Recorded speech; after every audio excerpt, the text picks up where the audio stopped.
that's very, it's going to be cool to, hit that chord and pull that out. Something goes like that just out. So when you call for help, the message was, plug in your computer. Wow. They used to work at a computer lab help desk. We're live. Okay. Fantastic. And I'm just going to use my laptop. I can use this Mac connector. Plug it in. There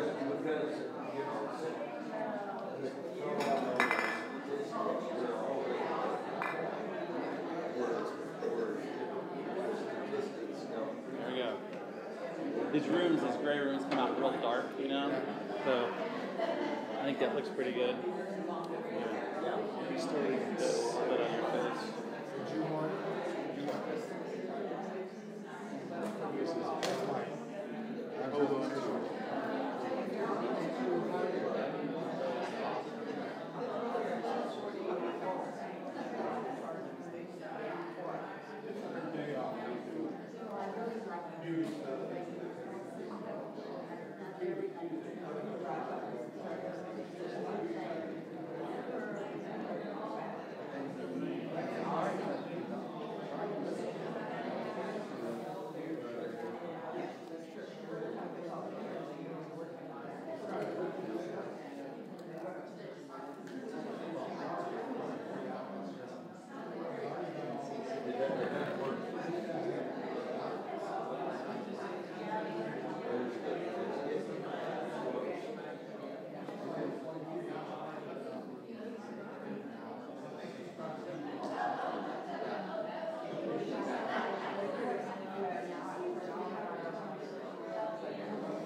Good morning, everyone.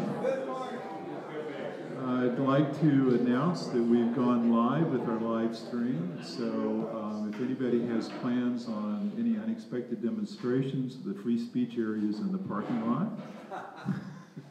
So if we could all take our seats so we can get started promptly at 6:30. Did I say 6:30? Yeah. Okay, where's the 6:30? Like Alaska or something? At 8:30 Central Time. For the huge numbers in California, it's 6:30. So I want to welcome everyone. I'm excited by the turnout. How many people here are master naturalists? Okay, most of the hands go up. Do we have anybody here that's, say, not a master naturalist? We got a couple, all right. That's excellent. And if you want to become a master naturalist, Michelle Haggerty is right over there. Brenda Fest, our president, is in the back, and they'll be happy to sign you up. So my name is Craig Childs. I'm the vice president of the Texas Hill Country chapter of the Master Naturalists, and I'll be moderating and be one of the speakers. A few acknowledgments. I would really like, before I knock my water over, I would really like to acknowledge the Patrick Heath Public Library that is allowing us to use their space today. They have been incredibly helpful. This is a wonderful building and a wonderful library, and Bernie is very blessed to have this facility. I'd like to thank our speakers. You've got their biographies in the handout, but particularly I'd like to thank Jaime Gonzalez, who has come here from Houston and is also responsible for the live feed, which is, we've confirmed, is going live. I'd like to thank my helpers, Tom Harrigan, Brenda Gary Fest, Dan Dieter, who took all your money, and Sandra Meineke, who did all of the really wonderful graphics, one of which is on the screen up there. And I'd like to thank Larry Eskridge. He put out a huge document on how to do a workshop, and it was very helpful, and I've got a couple of paragraphs to add to that. And I'd also like to help other helpers, acknowledge other helpers today. Lisa Barrett's going to be pitching in, and Dara and Marilee LaBarge as well. But most, I would like to thank my wife, Ruth MacArthur. She's responsible for the food, and I know that she's looking forward to having dinner again with our friends, in which I do not take over the conversation as I have for the last couple of months to rehearse my talk with anyone that would listen. Now, here we go. You've got a copy of the agenda. As you can see, it's a pretty tight schedule. As far as questions, we'll be watching the time. If you can hold your questions until the panel discussion, you might find as the day through that they get answered, but I think the speakers will handle questions however they want, and hopefully we'll have time at least one or two as we go through. Am I keeping close enough to the microphone? Okay. Back off a little bit. It's hard to find the common ground with a microphone. But we do have shared values and concerns about that. We're going to have a break at 9:35. The bathrooms are right out the door on the right. In the back, we're going to have water, coffee, and tea. We have sandwiches. We have a limited number of vegetarian sandwiches, so if we'd like to save the vegetarian sandwiches for those that indicated that they wanted vegetarian. So that's the number one rule. Let me see what's next. I want to mention, because this is important, is how this workshop came about. As I mentioned, I'm on the board of the Texas Hill Country chapter, and we did a member survey some months ago, and several folks specifically commented on how, to summarize, how can master naturalists be involved in environmental issues individually as an organization. And so this came out because I really just wanted to talk for our chapter meeting, but with encouragement, this ended up being a workshop. But that's where it came from. This is a response to a member survey that we did of our chapter. So, any questions so far? I'm going to have a couple of introductory slides. And you'll see and have seen, all of you, the mission statement, and Michelle's going to go over it again. So I want to talk a little bit about, and remind us what is Master Naturalist, what it is we do. And this is a photograph taken from Yoga Point at the Albert and Bessie Kronkowski State Natural Area. And if you're not familiar with this, it's about 20 minutes out. Highway 46 is the first gate past the Kendall County, Bandera County line. 3,500 acres of pristine hill country. Property destined to be open to the public sometime after 2020. So when you get up there, and this is what the camera sees, all right? So what do Master Naturalists see? These are all of the volunteer projects that are going on at ABK from bird counts, water quality, stream survey, feral hog management is my particular interest, as well as whitetail deer management. Habitat protection, we've done a lot with golden cheek warbler studies, et cetera, et cetera. You see where I'm going with this.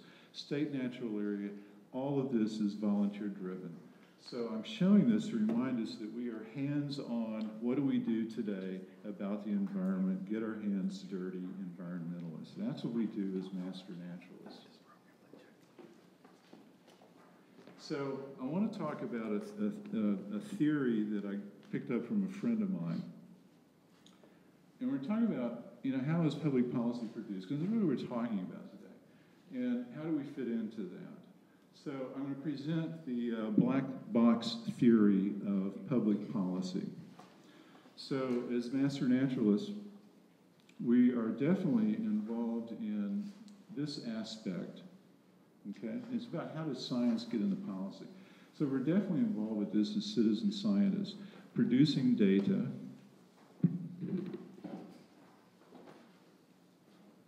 upon which theory is developed, subjected to peer review, and published in the scientific literature. Okay?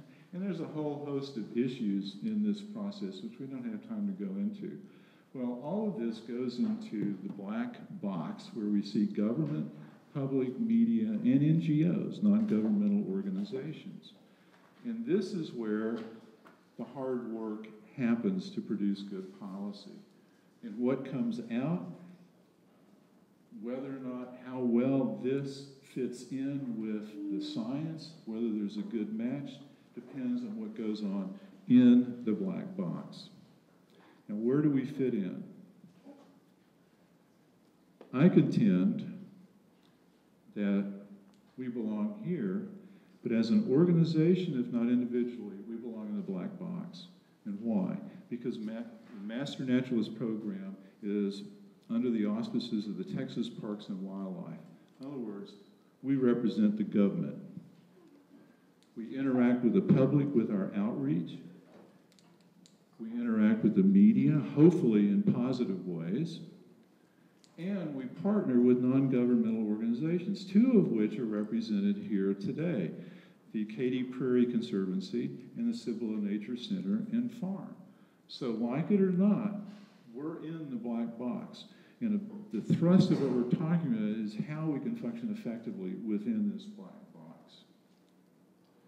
And my theme for the day, and I'll build on this, that I believe is Master Naturalists, because of the background of our training, because we see the big picture in environmental issues, that we are ideally suited to be effective in the black box, though within our ethics and our standards of conduct, which we'll be talking about. Any questions so far? Well, obviously, Bambi is saying, Mama, Mama, who's in that big box over there? All right. Now, I want to introduce Michelle Haggerty. You've got her biography here. She's going to be speaking next. She's our chapter advisor and is also the state coordinator for the Texas Master Naturalist program. So, Michelle. Thanks,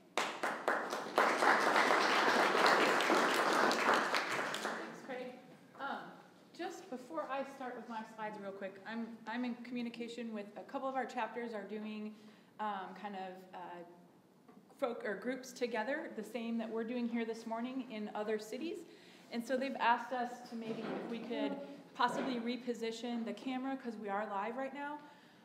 You need to get closer? To get closer. And one thing I was thinking is if we could move the podium just a little bit out of the kind of the sight of the screen there because they're having trouble seeing the slides. But they're seeing me. Which is equally as good. How about that? It would help me, and perhaps them also, if the lights were down a little bit more on the screen, Okay. washing out. I'm sorry.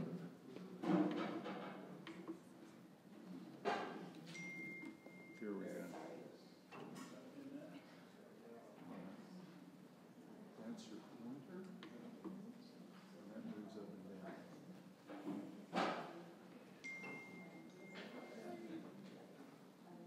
Okay. They said way better.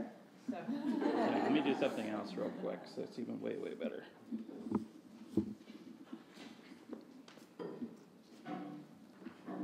There.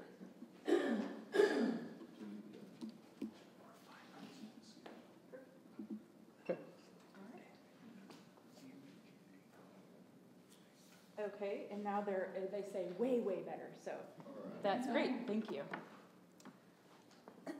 So as I mentioned, is that okay? Am I blocking the? No, you're good. Okay. Good. As Craig mentioned, my name is Michelle Haggerty. I'm the statewide program coordinator for the Texas Master Naturalist program. And because I'm in Kerrville, I also have the luxury of being the advisor, Parks and Wildlife representative advisor for the Hill Country chapter in Kerrville, which I'm happy to be working with that chapter.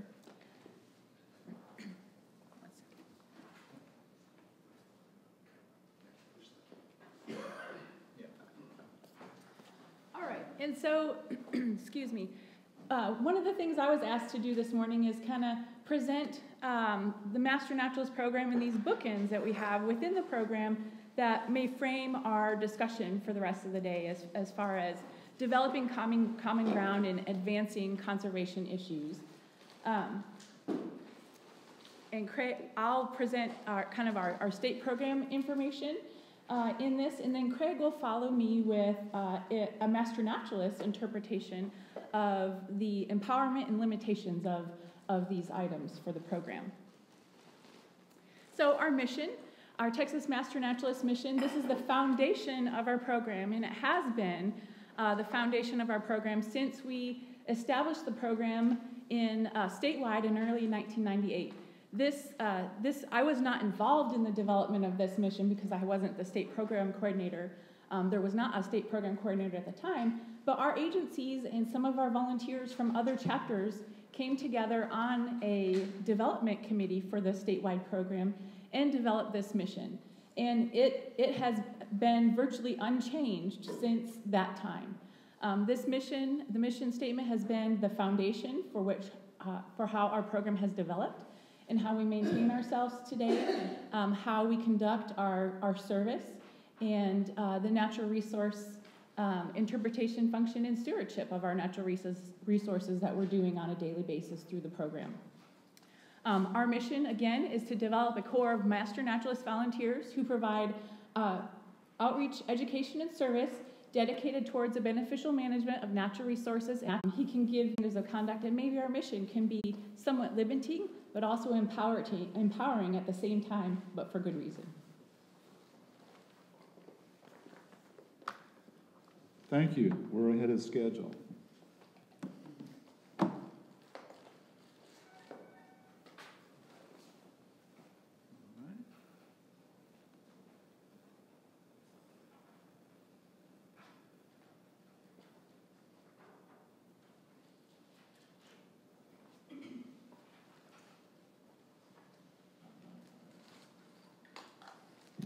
Well, my part of this talk is Rules, Regs, and Ethics, Avenues of Empowerment, Part 2.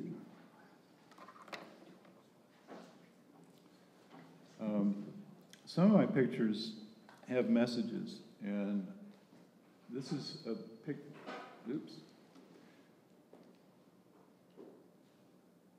Here we go.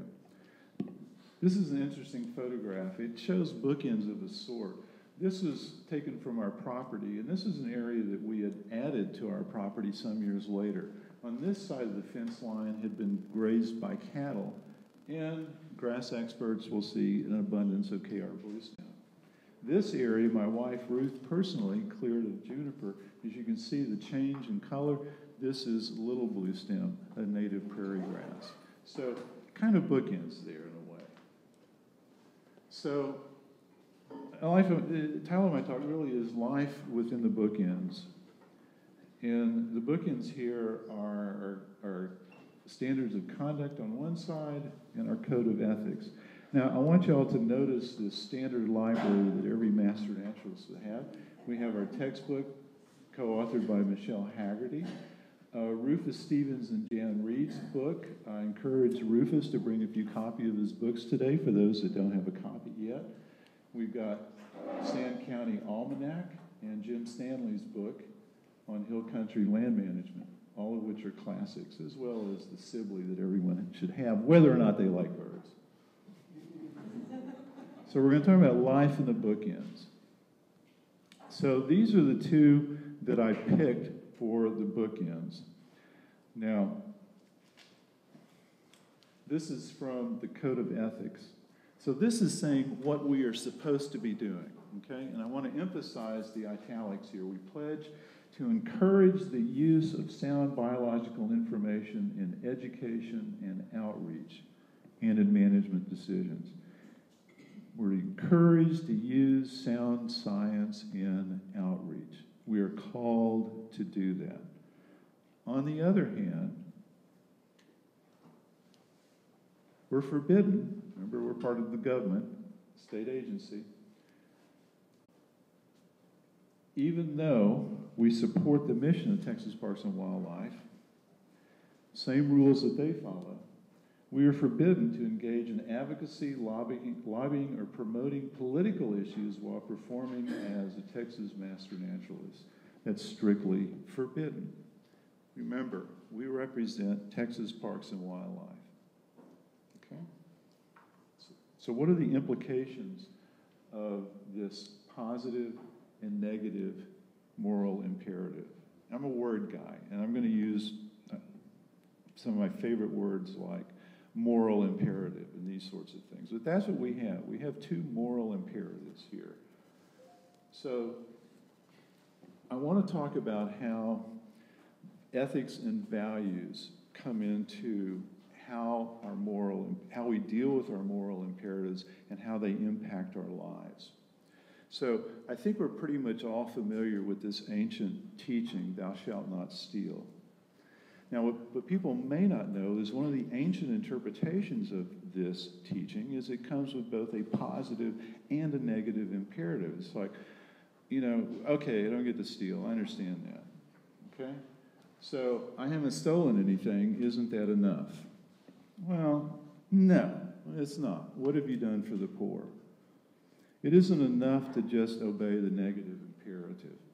So how do we bring values and ethics into this? And that's the next part. And this is the fun part, okay? This doesn't tell you how to not steal or what exactly to do. It doesn't tell you. It just gives an examples. But this is the fun part.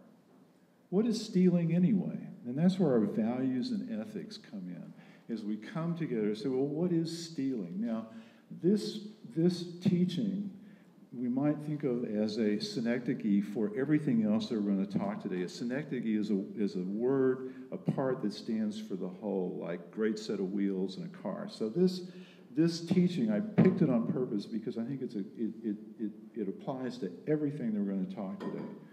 So we've got this discussion where we're finding common ground and figuring out, okay, what are we going to agree on in society is stealing. But the bottom line, regardless of any ambiguities here, it all comes down to this. We all know when we've been robbed. And the point that I want to make with that is this is where our personal experiences come in to form our values and impact our values. And our experiences are legitimate, they are important, and they are important enough to be understood correctly. So I'm bringing in rules, ethics, moral imperatives, values, ethics, how we get at our values, how our values and ethics inform our daily decisions. And that's the philosophical part. So when we talk about the law and ethics, it seems to me that most commonly when we talk about how they conflict, we have to choose between one or the other. It says, oh, you know, my moral compass and my ethics says I should do this, but the law says I have to do that. Don't I have to choose? And yes, sometimes that is indeed the case. But what I want to suggest is that what happens when you choose both? Can you embrace both simultaneously? And this can seem like a paradox because we're so used to this adversarial relationship between our moral compass and what the law requires or doesn't require. So is this a paradox? And I would suggest that it's not. Now, so our code of conduct and our ethics, our positive and negative imperatives that we pledge to as master naturalists. In general, and Michelle mentioned this is also rules for life. We're going to talk about how we should basically be living our lives regardless of whether we have a master naturalist tag. So rules and ethical standards when they are proper, okay? When they are proper. And that's where freedom comes in. Where we're going to fit in, okay? And which moral, negative, positive, negative imperatives we're going to live with. So when they are proper, they're centered just, the sum is greater than the parts of the whole. They provide for clarity instead of chaos because everybody knows the rules. They foster productive relationships, which is a lot easier if you're not in the midst of chaos. And they provide protection. Now, this is a really important point. They provide protection because if you're staying within the bookends, assuming that they are proper bookends, okay? When you stay within the bookends, you have complete and total freedom to act. And that's the protection, okay? And that's the kind of total freedom to act that fosters creativity and can lead to improved outcomes. So I mentioned paradox. And I want to close this part of the talk with this wonderful quote that I got from my wife, by Anne Lamott. Either you learn to live with paradox and ambiguity, or you will be 6 years old for the rest of your life. Myself, personally, I love being in the midst of paradox. That's where the fun stuff happens. I love talking about what does it really mean to steal. That's what really gets my juices going. And that's where we live in the world. Okay? Quick questions, maybe one or two. I think we have some time. Anybody recognize the view? Not okay. I mean, we're not the Sierra Club, and we're not Texas Wildlife Association. But we do advocate all sorts of things in terms of land management. We educate. Pardon? We educate. We educate. Yeah, okay. No, but I mean, if that's the only, I mean, if you don't have a more detailed description, fine. But I don't know that we've ever been told exactly where the line is and where it isn't. Well, here's how it was explained to me from Richard Halberd, one of our speakers this afternoon, when we were talking about this in our preparation. And he's the one that came up with the bookends metaphor. And the way he put it, which I think applies to us, is we engage the public, and we educate. We can take, say, a law or a bill before Congress, and we can talk about, based on science, what we think that law will accomplish. But the line is drawn where we can't say, ergo, I want you to go out and oppose this law. So we can say, well, what about this policy or that policy? Well, based on my understanding, would be the consequences of that. Now, one of the things that we hear all the time because of our training is we know a little bit about a lot, and we end up focusing on a few things with which we are very familiar. So it's very important when we get to that point that we know what we're talking about. And I think that's my answer to your question, because that's how I visualize it. Does that make sense? And I also think that we'll be addressing that line in the sand too more today in some of our afternoon pieces. One of the things I'm going to try to do is say the same things over and over again in different ways from different perspectives. Okay. Question. Yeah. I totally concur with the sort of blurriness that Jim Stanley was talking about here. Mm-hmm. And while I agree we educate rather than advocate, education itself has underlying assumptions that advocate, for instance, critical thinking, advocate not ignoring science. So I don't know if it's quite so easy to separate education from advocacy, even though it may be more implicit. Oh, it's really hard, and that's why we have to be very careful and thoughtful about what we do. Yeah, repeat the question. Oh, yeah, repeat the question. People online are having a hard time hearing questions too. Okay. Okay, I can repeat. Okay. I totally agree with Jim Stanley that it's not always clear, that separation between what we're doing and the advocacy issue. And the answer that Michelle gave about we educate, not advocate, while I can see the general point of that, education itself has underlying assumptions that are advocating. For instance, advocating paying attention to science and paying attention to critical thinking and so forth. So I'm not really clear in given situations how you're going to separate that. And perhaps later today we will get specific situations. We will. The gist of his question is he's pointing out the fine line between advocacy in the political sense and advocacy in the teaching sense. And that's one of those paradoxical moments of tension that we'll be focusing on. Richard. I was just going to have you repeat the question for our online listeners. I tried. That fine distinction between teaching and political advocacy is not as black and white as we would like. And that presents a great challenge. And that was basically his question, was how do we deal with that? And that's what we're going to be talking about all morning. Okay. There's a question in the back. Okay, one more question. Okay, I'm just curious, are the Parks and Wildlife Commissioners held to the same code of ethics in order to serve? That's outside my area of expertise. Okay. She repeated, the question was, were the commissioners of the Texas Parks and Wildlife Commission held to the same standards? And I said that that was outside my area of expertise.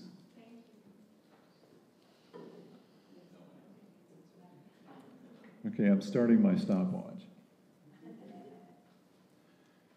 So now I'm going to shift gears, and we're going to get to the basis of all of this, and that is conversation and how critical that is. And I'm going to talk about, and I've got some terms up here. As I mentioned, I'm kind of a word guy. So we're going to go through these bit by bit. And I want to start with a poem because I want to be really clear about what I see the problem in our society today that impacts what we do and also directly relates to the questions about how can we advocate and stay within the bookends in a polarized society. And this is the first stanza from one of my favorite poems. And I think if I asked for a show of hands, a lot of people would say, yeah, I had to memorize that in high school. But if you haven't, I think you'll recognize some phrases here. This is by W.B. Yeats, The Second Coming. Turning and turning in the widening gyre, the falcon cannot hear the falconer. Things fall apart, the center cannot hold. Mere anarchy is loosed upon the world. The blood-dimmed tide is loosed, and everywhere the ceremony of innocence is drowned. The best lack all conviction, while the worst are full of passionate intensity. W.B. Yeats wrote this after the First World War, but I think it's a pretty good description of the degree of divisiveness in our society in America today. So we're going to do rules, regs, science, philosophy, and poetry. There's got to be something for everyone in here. So this is how I see the problem that I want to address. And we're going to the importance of conversation, how we talk to each other. And the rules are the same whether we're talking amongst ourselves today, with our neighbor, at Thanksgiving, if we're talking among our team members as a chapter with other chapters, local, state level, and federal. It all comes down to conversations. And I make a comment about, again, this is how we should be living our lives. I mean, we've all got, at Thanksgiving dinner, most of us have a weird Uncle Al that just loves to pick fights. And I would suggest that if you think your family doesn't have a weird Uncle Al, well, that means you're probably the weird Uncle Al. So here we go. So we've inherited a language that promotes tribalism, divisiveness, rejection of compromise, and demonization. Andrew Sullivan wrote a recent article where he talked about tribalism in America, and he says what's different about the polarization in the United States today, and he was talking about political parties, but I think the principle is generally true. He said that in the past we've always had disagreements, but what's different in our lifetimes is that not only do our tribes have disagreements, but our tribes actively seek to demonize and destroy our opponents. To quote a title of another article, we've lost the art of disagreement. We've lost as a society the ability to have really good conversations about what it means to steal. And I think that's a huge problem. I think we all live with it every day.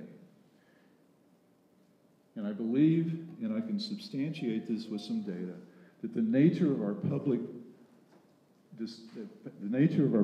discourse impedes progress. So to enlarge upon my theme, as Texas Master Naturalists, our ethics and standards demand that we eschew this language, recognizing that the common ground is where decisions are made and positive outcomes are achieved. The common ground are those areas of mutual concern that overlap, where tribes overlap like Venn diagrams. And the assumption I have is that there's more shared concerns than people would have us believe. And John Stewart made this point years ago. He says, every day we go to work and we solve problems and we don't worry about who voted for in the last election. And I think that's really what we're talking about. So now I've brought in a comedian into the discussion. And so in this, because of our training, as I mentioned, I believe as Texas Master Naturalists, we are uniquely qualified to talk about environmental issues in a way that involves advocacy, and to quote Ben Eldridge, but not being adversarial.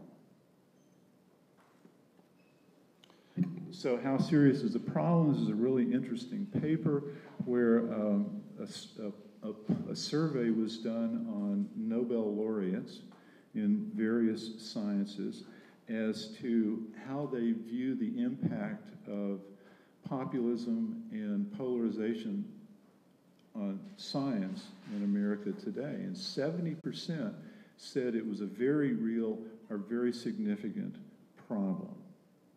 Okay, so there's some data to support my contention. Now, in my handout, all the references are here. I put out copies of my slides. Now, let's move on to the next term. Okay, shared idealism. And exactly what it is a little bit hard to explain. You can use a lot of words. I'm going to try to stick to a few. It's a common goal or concern. So let's talk about shared idealism. When you're doing your bird count, and you're counting your species and the number of individuals, it's going to be reported to eBird and go into the Cornell database. The shared idealism of that is two things. is you believe that it's worth doing it.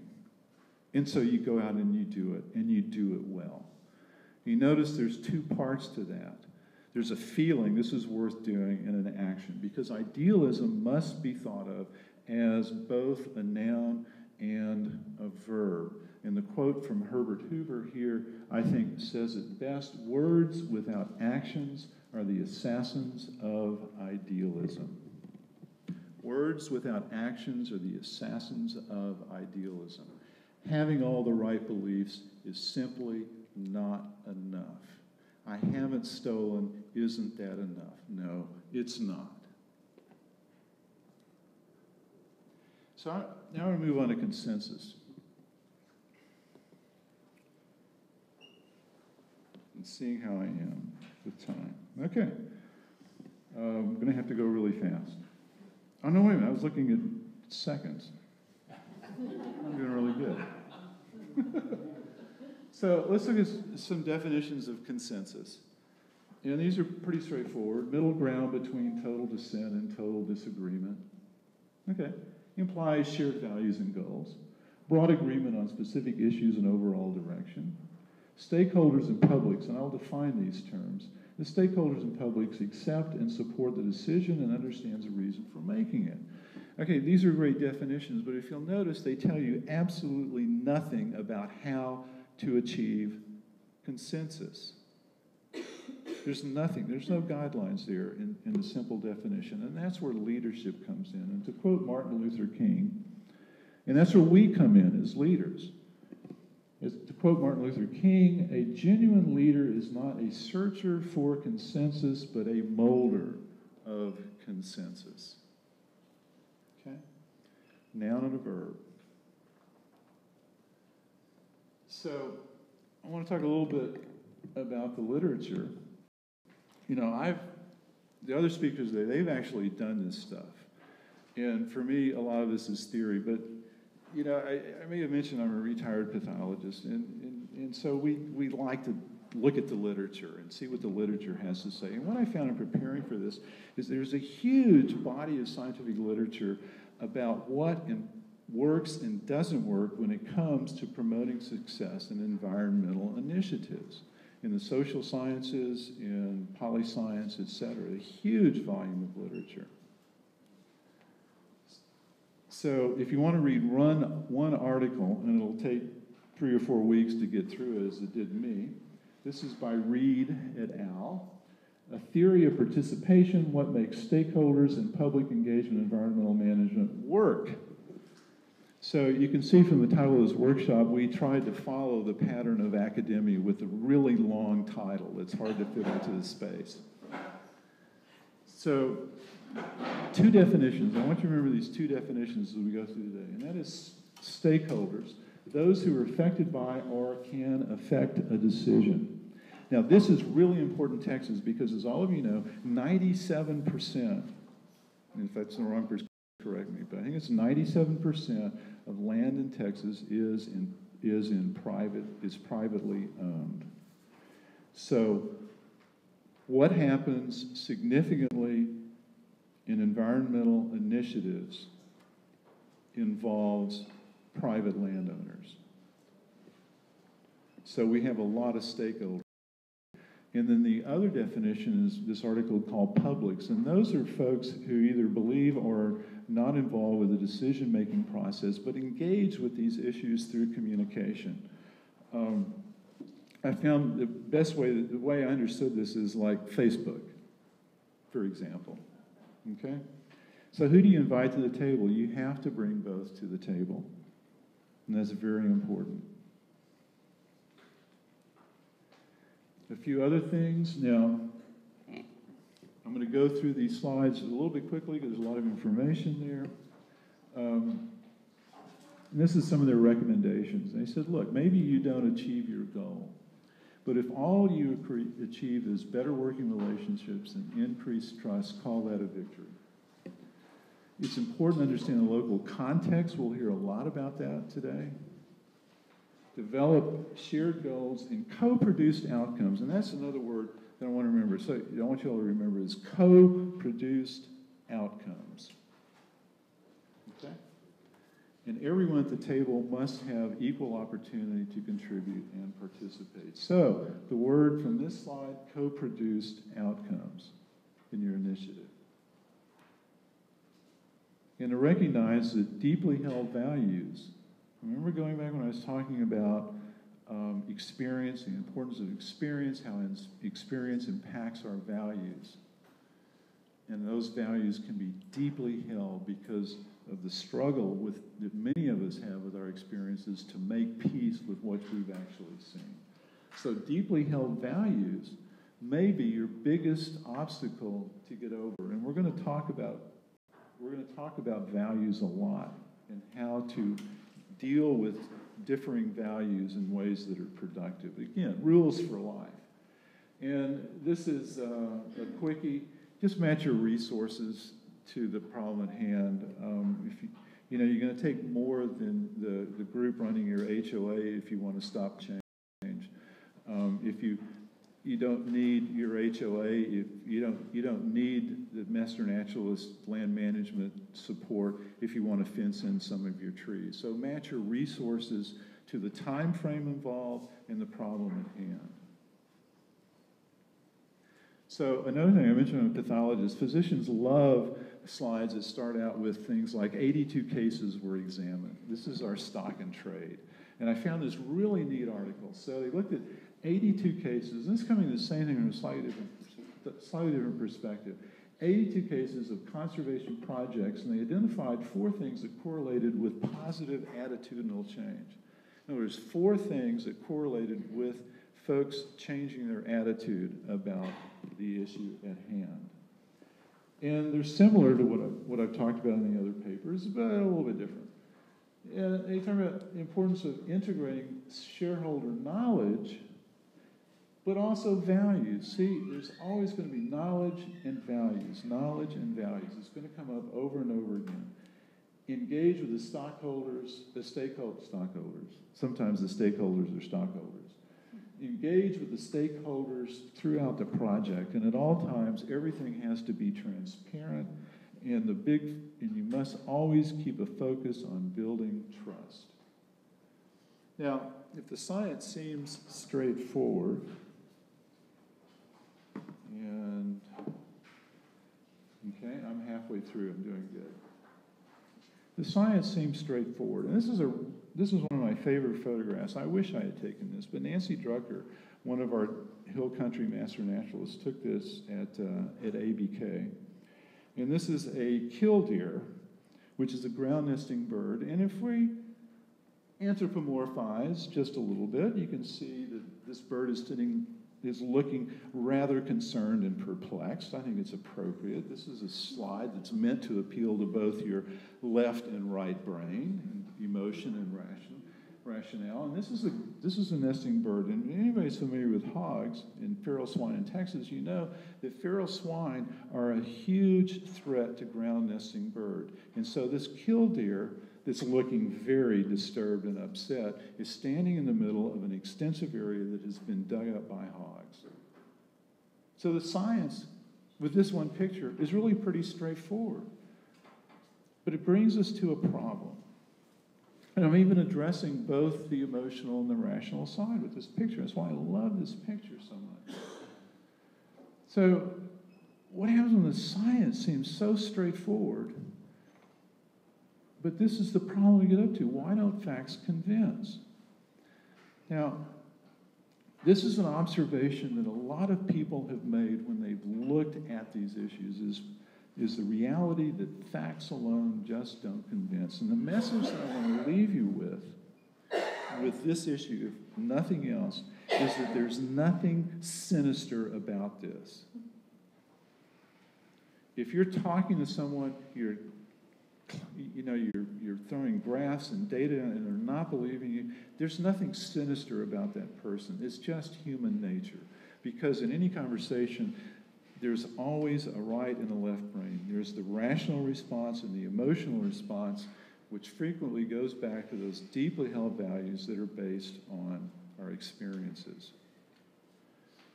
So I don't want you to walk away thinking that people that you can't convince with facts are idiots. Just don't go there. That's just not the case. And why is that? This one particular paper talked about confirmation bias. We all probably know what that is. When we're scanning the headlines, we're tending to look for those headlines that support our preconceived notions. A lot of people do this. It's natural. But the big one here is defense mechanisms against being wrong. Now, when I'm talking about this stuff, don't misunderstand. I am absolutely not a paragon of virtue when it comes to this. I really hate to be wrong. I mean, I just can't stand it. I mean, pride comes in, everything comes in. I just hate to be wrong. But I noticed over the years that I worked for people, not necessarily my supervisors, but sometimes my techs, that I would notice people every once in a while that could tell me that I was wrong in such a way that I ended up feeling better about myself. And I love those moments. So, to quote John Adams, facts are stubborn things, but our minds are even more stubborn. So again, there's nothing sinister about the failure of facts alone to convince. It's just human nature to be resistant.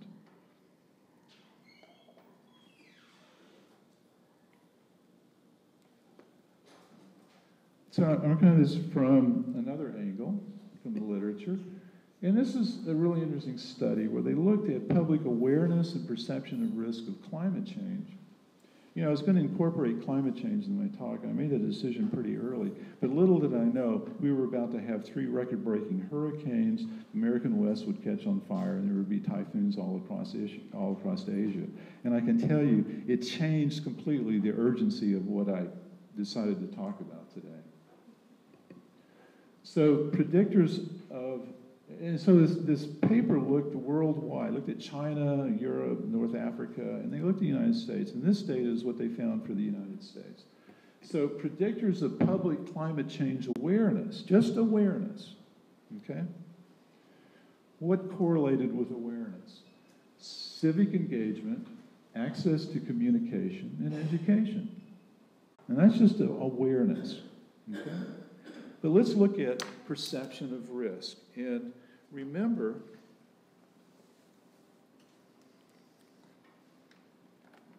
I unplugged my computer, its battery lasts for seconds here. So, but let's look at perception of risk. And keep in mind how facts don't convince. The first one, you know, what do you believe about the cause of climate change? It's kind of a tautology. If you really, really accept the worst case scenarios when it comes to anthropogenic induced climate change, you're going to have you're going to perceive the risk as being greater. And that's, you know, that's pretty important. And I'll go to the bottom one, and attitudes towards government efforts for national environmental preservation. This is academic code word for whether or not you're a Republican or a Democrat when it comes to the perception of risk of climate change. And that goes back to the problem of the over-politicization of science and policy and climate change in particular. It's a huge problem, okay? But the middle one, that's the one that surprised me, and I saw this in another paper as well. And that is perceptions of local temperature correlating with how you perceive risk. Now, this paper was a little vague, but I found another one that was specifically talking about temperature changes related to weather. Now, let's remember the difference between weather and climate. Weather is the mood that you have today, and it's very hard to predict my mood tomorrow. Climate is your personality. So after being married 20 or 30 years, my wife is pretty used to my personality, but can still be surprised by my moods. All right, so let's keep that in mind. So the perceptions of local temperature change. This is not necessarily because you've experienced global warming itself, but just weather. So if you live in an area in which in your lifetime the temperatures have been pretty stable, that's going to be a predictor that's going to correlate with not having much of a perception of risk. But if you live in an area where the summers have seemed hotter and the winters milder, gee, like Texas, like the Hill Country, then that correlates with a perception of greater risk. And yet what we're talking about more often as not is weather. So why don't facts convince? Well, here you've got data that shows that a perception of weather influences how we assess the risk of climate change. Again, there's nothing sinister about that. This is human nature. But we need to understand this. If we don't understand these things, we cannot have good conversations. Now, I want to move on to trigger words. And I came up with 3 categories because, trigger words, this is what trigger words do to a conversation, intentionally or not. So in this context, the ones that I found most significant are those words that seem to have an origin or do have an origin in science, but they've been co-opted by the media such that they no longer have a precise enough definition to be useful in careful and appropriate conversation. The kind we were talking about when we were talking about what's that line where advocacy and education becomes a violation of our code of ethics. Trigger words can inadvertently cause us to end up on the other side of the rope. So the second is words that you understand as precise, but can elicit a totally unexpected emotional response from the person that you're talking to. Totally out of proportion. And remember, go back to what I was talking about the impact of our experiences on our values. And when you're talking to someone, and especially if you're into where religion is coming into it, I want you to remember that when you're having that conversation, and I've been on both sides of this, when you're having a conversation in which someone is responding from a religious perspective, absolutely remember that you have no idea what happened in their life that took them to that point in their spiritual journey. And you don't want to get into a battle of belief systems. And whatever got them there, that deserves respect, because you just don't know. The third category are words that are intentionally divisive. And we all know from Weird Uncle Al on up that there are a lot of people across the political spectrum whose stock in trade is being divisive, is sowing polarization. We all know that that's true. And I was having a conversation about this with my nephew, and he pointed out to me, he said, when families start to fight over these issues, then the dividers have won. And we don't want them to win. And I think everyone should agree with that. So I just picked a few ones at random. I mentioned politics and religion. I mean, those are conversation killers anywhere. But let's talk about politics. When you're out doing your bird counts or doing your geology walks, et cetera, does it really matter who voted for how the members of the team voted in the last election? No, it doesn't. Because the shared idealism is focused on the issue at hand. And that's why we don't talk about politics, because politics, in the context of when you should be looking at birds and you're talking about politics, then you've now entered the realm of unshared idealism and divisiveness. And that's why we don't do it, even amongst ourselves.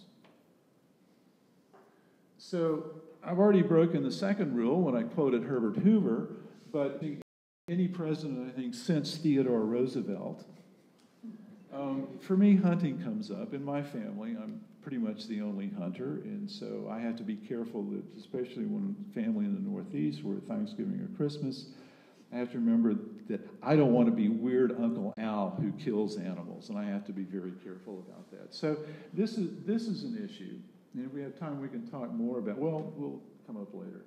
And this is one of my favorites: settled science. And I've heard statements said, well, it's settled science that so and so and so and so is true. Now, I got to tell you, if you want to use that term, you've lost the conversation with anybody that's ever seen a doctor. Because as one of my colleagues pointed out when I was talking about it, he said, just remind people of all the settled science in medicine. Okay? Settled science is a meaningless term. It's really of no use if you really understand the scientific method. Now, if I'm going to talk about trigger words, if I don't find at least one that doesn't irritate someone in the audience, then I haven't done my job. And I want to talk about this term, climate change denier. I am uncomfortable with it. Now, who's familiar with Catherine Hayhoe, the climate change scientist? From everything I've read, she's probably the nicest person in the world. But she uses this term, and it's the only thing that rubs me the wrong way. And I'm going to be very clear about why it rubs me the wrong way. First and foremost, unfortunately, it does rhyme with Holocaust denier. So there's really no way around when you employ this term in a conversation, especially if you're accusing someone of that, you're being intentionally divisive and you're demonizing. And I don't like words like that. But let's move past that. Wikipedia has an excellent article on how the term climate change denier is used in our society. And it's very broad. When Catherine Hayhoe talks about it, she talks about persons who are advocating a political agenda that misuse or cherry pick or rely on bad science to undermine legitimate climate science research. Now, it's our job to call out that kind of behavior and to recognize that climate behavior, but we don't have to have a word for it. But it's our job. And this isn't just about climate change. There are a lot of things that have come up that have become popular misconceptions based on bad science.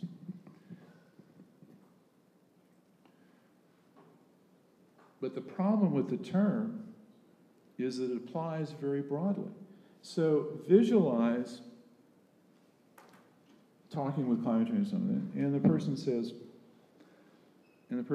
well, you know,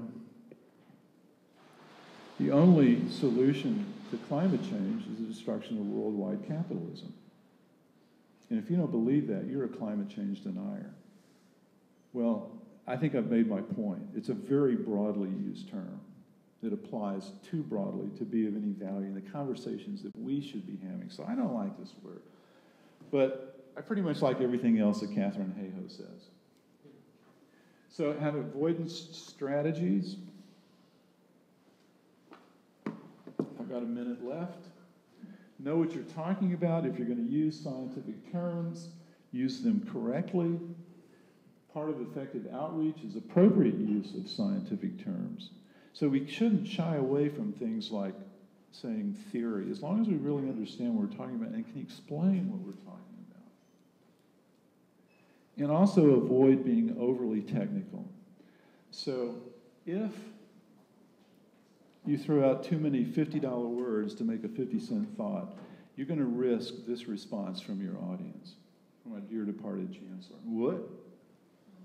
And you've lost. So then what must we do? And I'm going to stop with this slide. We must listen with respect. That sounds like a throwaway phrase, but it's really not.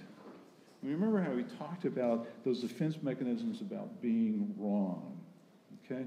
To really listen with respect, you have to give up the need to be right. And that's really hard to do. You have, in that conversation, you've got to give up the need to be right. To put it another way, you're not going to learn anything from someone who agrees with you. So you have to recognize that human nature, that you want to be right. Identified shared concerns, we talked about that. Recognize that there will always be a rational and an emotional response. And then look at the last one. Avoid over-identification with the issue. Don't make your identity tied up with your issue. And remember, science is not a belief system. So I am perfectly comfortable saying I don't believe in evolution and I don't believe in climate change because those are not belief systems. And the way I explain science and think about science is that it's a completely materialistic way of looking at things. Because what do scientists do at the core of their work? They measure things. Belief systems are about things and something else. So you don't want to get to a battle of belief systems because you'll lose. This is an article that was sponsored by the Nature Conservancy. It was a poll. It came up with some positive recommendations. And I won't go through them, but I do want to point this one. It said, do not make global warming, climate change the primary rationale for conservation.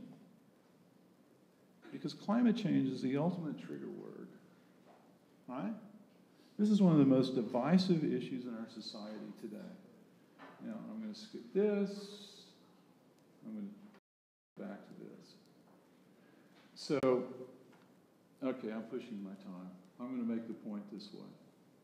And I showed this picture before. And these are all the volunteer projects going on at ABK. Now, just imagine if Texas Parks and Wildlife announced that ABK was going to be a pilot program in which land management was going to be completely focused on the mitigation of anthropogenic-induced climate change.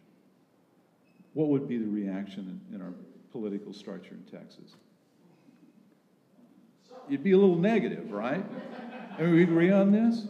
But the truth of the matter is, what would we do differently at ABK? And this is my parting message. What would we do differently? Well, we pushed the right button. What would we do differently? And my contention is we'd simply change the title of the slide.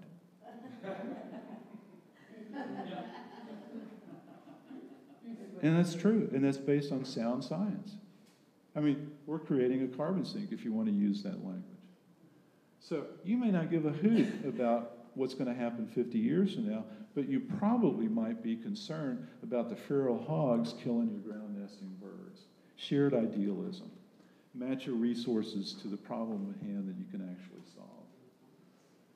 And I'm going to skip the poem. I think we have time for one or two questions. Ruth.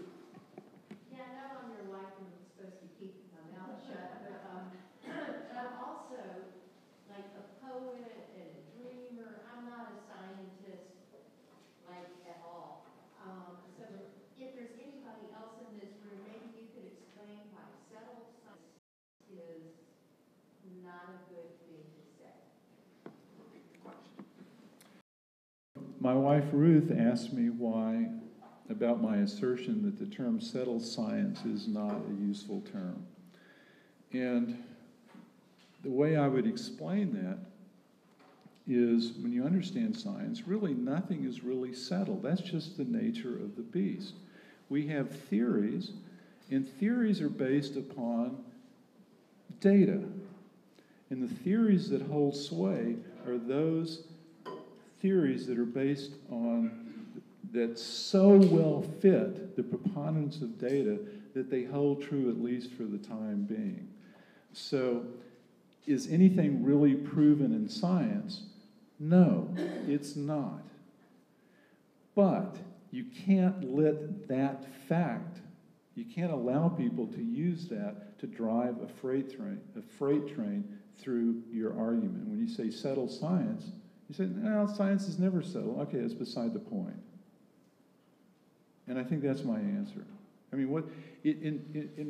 nothing's ever proven, but that doesn't matter. That's not really the point. Brenda. I just wanted to add, as a retired educator, the last step of the scientific method is to share your results, and the step before that is to repeat. So the whole point of the scientific method is to answer questions. It's never over. It's not settled. So, it's my simple version.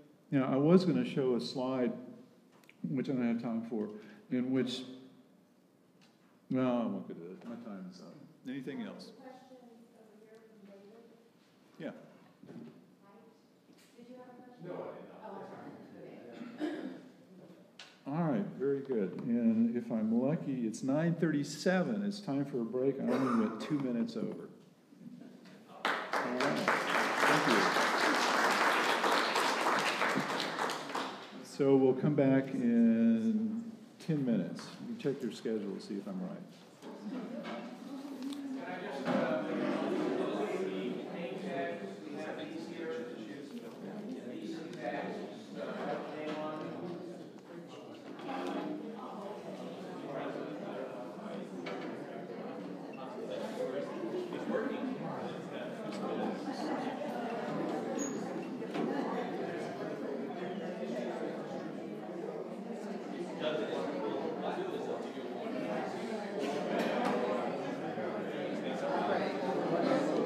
didn't want to ask, but I'd be interested to know, what did the tech actually correct you on that made you feel better about yourself? Do you have a specific example? Right now, we're still going live. Oh my! I don't remember exactly, but I've had that experience, and it's really such an important part of being a supervisor, is how hard it is to tell someone that they're wrong, because you want that person to feel that it's safe to make a mistake, and that's the management part of it. So when you're doing your bird walk and you miss an ID, you're really not in trouble. And we're all adults, so how can you really be in trouble? So anyway. The search for perfection is the enemy of the possible. I forget who said that, but you just said it wasn't a question, so I wasn't going to pose it. But I mean, LBJ always said, "Hey, half a loaf is better than no loaf at all." He was willing to compromise. Yeah. On the issue that Jim Stanley raised, there are those. Remember that you're live. Okay. Oh. Which is fine.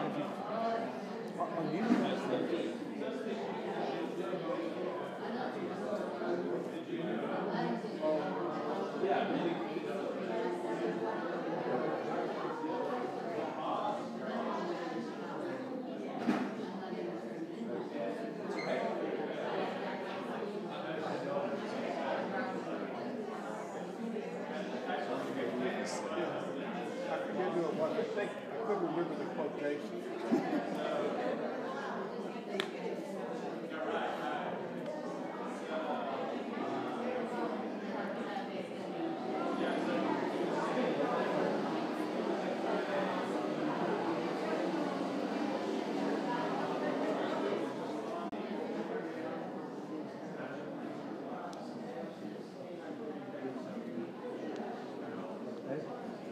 Much better this time. Well, I heard it's like it interrupted.